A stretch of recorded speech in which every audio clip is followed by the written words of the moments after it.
Okay, let's unpack this.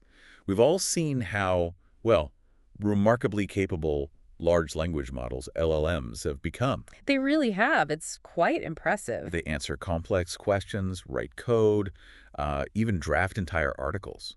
And a lot of that power, it comes from this idea called chain of thought.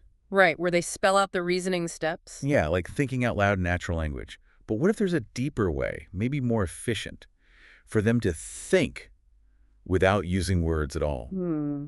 Today, we're diving into the fascinating world of latent reasoning. That's a great topic because, while chain of thought definitely boosted accuracy and helps us understand what's going on. Yeah, the interpretability aspect. Right, but relying only on natural language for reasoning, well, it can be limiting. It restricts the bandwidth, so to speak. Ah, Latent reasoning tackles this. It performs multi-step inference, but entirely within the model's continuous hidden state. so inside the model's mind, almost, not written out. Sort of, yeah. Pure internal thought, you could say, unburdened by language. And this opens up possibilities for richer expression, maybe even non-linguistic ways of reasoning. Okay, so our mission for this deep dive is to explore this emerging field, latent reasoning. We want to get into its core mechanics, figure out how it's different from that explicit, wordy thought, and see how it might unlock new ways for these models to process information. And we're basing this on a really comprehensive new survey on the topic. It's a good one, covers a lot of ground. So to really get latent reasoning, we need to pin down that fundamental difference. Explicit chain of thought versus this latent stuff. Okay. When a model uses explicit reasoning, it's sending out discrete tokens, words, parts of words. Individual units. Yeah, maybe like 15 bits of information per token, roughly. But latent reasoning, it exchanges these full 2,560-dimensional FP16 hidden states. And that difference is key, the sheer scale. You mentioned FP16, that's 16-bit floating point numbers. Right. So 2,560 of those in one go in a hidden state. Compared to a single token, we're looking at a bandwidth gap around 2,700 times larger. 2,700 times. Yeah. Think about writing down every single step versus just knowing something complex internally as this rich internal picture. Right. Latent methods skip that step of decoding the internal state back into words. And that means they can explore reasoning pathways that maybe we don't even have words for. That's the potential, yes. Discovering more efficient, maybe more powerful strategies that aren't constrained by a, finite vocabulary. Thinking in a language we don't speak. Okay. So how do LLMs actually do this non-linguistic thinking? The survey breaks it down, you said. It does into two main computational paradigms. There's vertical recurrence, which is about computational depth. Okay. And horizontal recurrence, which is more about sequence capacity, handling longer stretches of information. Got it. Let's start with vertical. What's that about? Vertical recurrence, sometimes people call it activation-based methods. It deepens the computation by iteratively refining the activations. Activations. Yeah. The internal numbers in the network. Within a single time step. It's like having a loop inside the forward pass, applying the same transformation multiple times to refine the thought. Interesting. Architectures like the Universal Transformer were early pioneers here. More recently, you see models with this sort of three-stage structure. Pre-loop coda. Pre-loop coda. Yeah, to separate out input encoding, then the iterative reasoning loop, and finally the output decoding. Keeps things organized. But you mentioned you don't always need a whole new architecture for this. No, you don't. There are training-induced methods, too. They get similar benefits on standard transformers just through clever training. How does that work? Well, take Coconut, for example. It loops the LLM's last hidden state, that continuous thought right back into the model as input for the next step, creates a feedback loop. Or Cody. That frames it as aligning these recurrent hidden states using self-distillation. It's like the model learns to find a stable internal state, a fixed point. Self-distillation. Teaching itself. Kind of. And even simpler things like strategically inserting special tokens, filler tokens, or learnable pause tokens can give the model more implicit steps to compute internally, more thinking time between outputs. That's kind of mind-bending. Just adding a pause token lets it think more deeply. It provides more computational steps, yeah. More passes through the layers for refinement. And these vertical methods, they actually make a difference in performance. Oh, absolutely. They show remarkable abilities in, say, algorithmic generalization, Yeah. meaning they can learn from small examples of a problem, like sorting a short list, and then generalize to much harder instances, like sorting a very long list, just by running more recurrent steps at test time. So they scale their thinking time. Right. They can also simulate classic algorithms like BFS and DFS searches for symbolic reasoning within bounded memory. And even implicitly do things like multi-step gradient descent for optimization tasks, basically learning to fine-tune solutions internally. Okay, that's vertical recurrence, deepening the thought. What are the other path? Horizontal recurrence, expanding memory. Right. Horizontal recurrence is about handling long sequences, aggregating information across time or space. Instead of looping within one step, it looks back further. Exactly. It leverages rich history. Traditional transformers use a KV cache for attention. Right, the key value cache. But that grows linearly with the sequence length, gets huge and slow. Yeah, that's a known bottleneck. So these horizontal methods compress that past information into a fixed size vector or matrix, a bit like old school RNNs, but, more sophisticated. Like a condensed summary of everything important that came before, constantly updated. That's a good way to put it. Models like Mamba 2 or GLA, these are linear state recurrence models. They pass along and update a compact matrix state. Mamba, yeah, heard of that. They incorporate new info, decay old info, very efficient for long sequences. And interestingly, models like DeltaNet showed this state update is mathematically like doing one gradient descent step for online regression. So processing tokens is a form of continuous learning or optimization. In a way, yes. The model refines its understanding of the past as it sees new data. Okay, and there's another type within horizontal, gradient state methods. Gradient state methods, think TTT or Titans. Here, that hidden matrix isn't just a summary, it's treated like fast adapting parameters. Like mini parameters within the main model. Sort of. They get updated by a learned optimizer with each token. So the model internalizes task dynamics really quickly on the fly. Adapting as it goes. Yeah. They are sequential, which can be slow, but they use tricks like chunk-wise parallelization to speed things up. Balancing power and speed. Right. And related to this, people have shown you can take standard transformers and, through fine-tuning or distillation, convert them into these hidden state models. Keep the original weights, but change how they process sequences. Essentially, preserve the parameters, but get constant memory inference. Big win for efficiency. Supra and Mohawk are examples there. Okay, this is really getting interesting.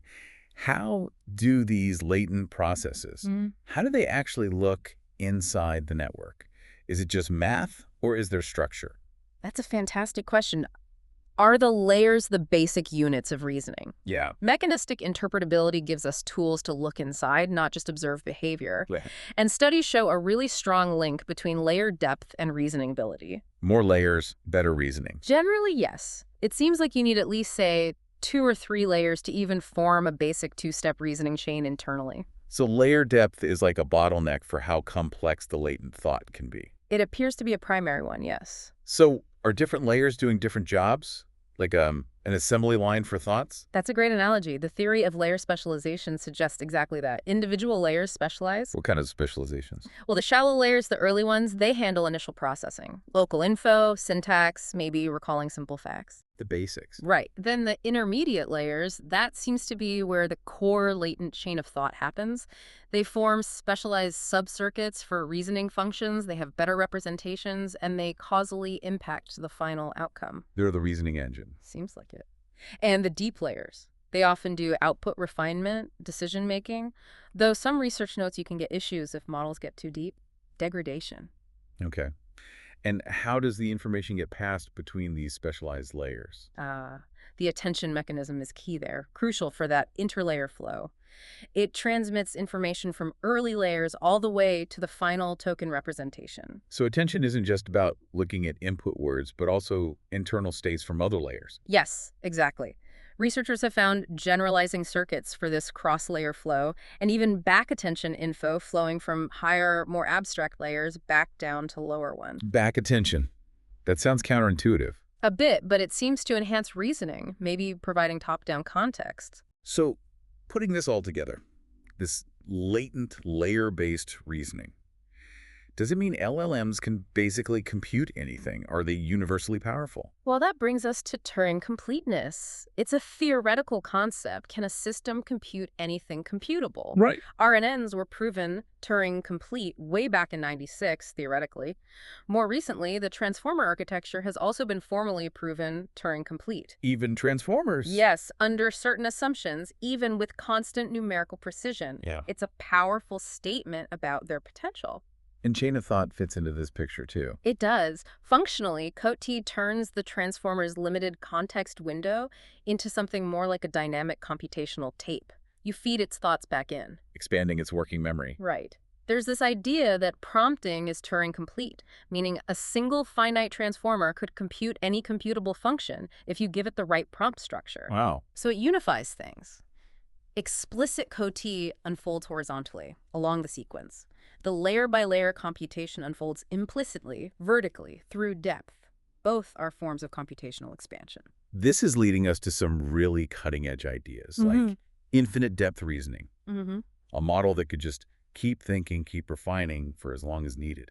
That sounds almost like science fiction. It's a tantalizing goal, and there are concrete approaches. One is spatial infinite reasoning, using text diffusion models. Diffusion like in-image generation But for text. exactly. Unlike standard models that generate token by token, diffusion starts with a complete, but maybe noisy or masked, draft of the entire output. A whole answer at once. Yeah, and then it iteratively refines it, denoises it in parallel. Each pass looks at the whole context, bidirectionally. So it can do global planning, ensure consistency across the whole text. That's the idea. Global planning, logical consistency, iterative self-correction. And you can often adjust the number of refinement steps at inference time.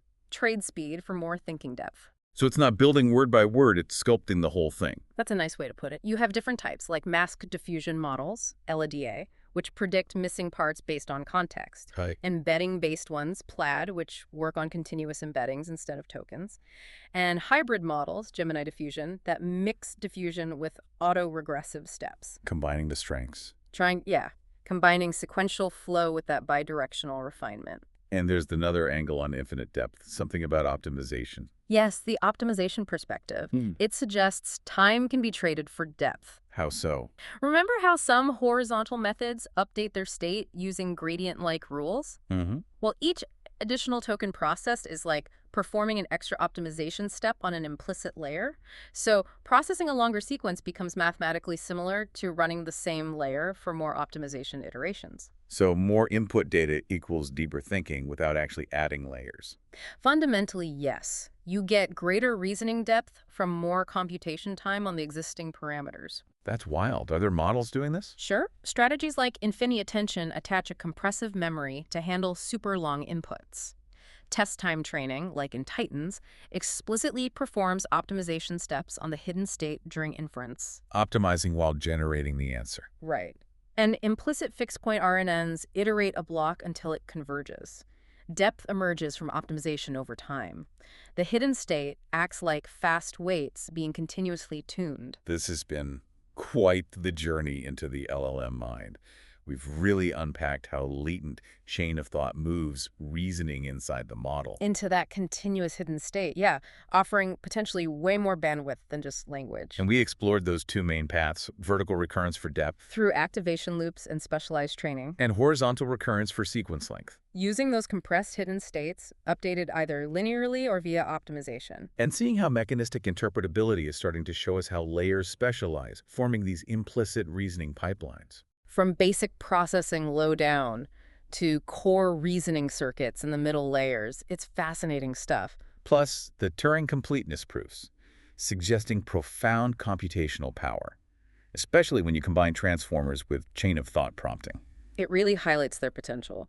And finally, looking ahead at infinite depth reasoning through things like text diffusion. Refining the whole output at once. And these optimization-based views, where time equals depth, it's pushing the boundaries of AI thinking time. Definitely the frontier. So maybe the final thought for everyone listening is, consider how this shift from models speaking their thoughts to just thinking them in this latent space might change how we understand intelligence itself, not just in AI. But maybe even shedding light on our own internal thought processes, too.